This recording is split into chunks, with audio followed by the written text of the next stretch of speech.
Di ba nagpaalam ka man kanina na magpagupit? Nakita mo pa siya, wala. Sabay man kayo kanina doon sa 3rd floor. Saan mo siya last giiwan?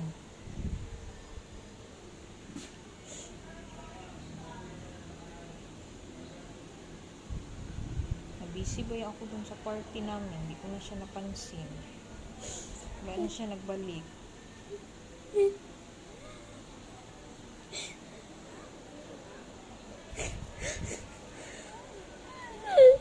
Nag-away kayo kanina, wala.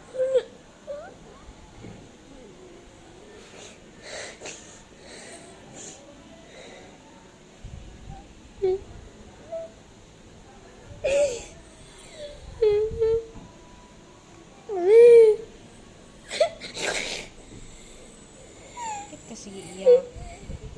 Iiwan mo siya, sadya hindi. Bakit ka nag-iyak? Nag-away kayo ni Clyde?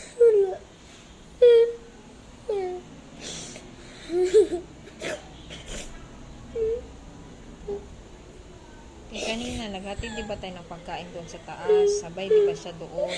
Tapos dito din kanina. Nagalaro kayo ng slime. Bago kayo nag-alis. Saan mo siya giiwan? Na siya nagsama. Nasa room lang siya ni Sir Marvin. Pag alis nyo, wala siya nagsunod sa inyo.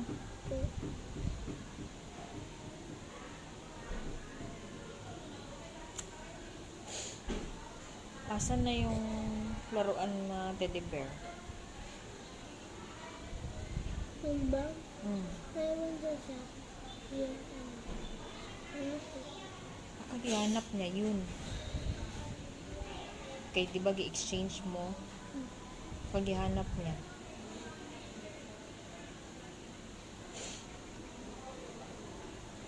Narinig mo yun? Ano? Makita mo yung pagkito. Wala gani.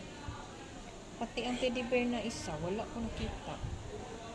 Pag gidala niya yun, kaya gihanap niya yung isa. Wow! Ha? Ganda dito.